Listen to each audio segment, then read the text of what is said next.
Today, I'm going to show you how to make a soba noodle chicken salad with sesame peanut dressing. Peel the garlic, cloves, and ginger.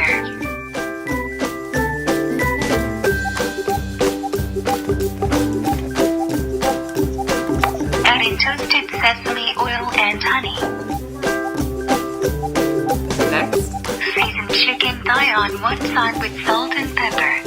Next. Chop the cucumbers into rounds.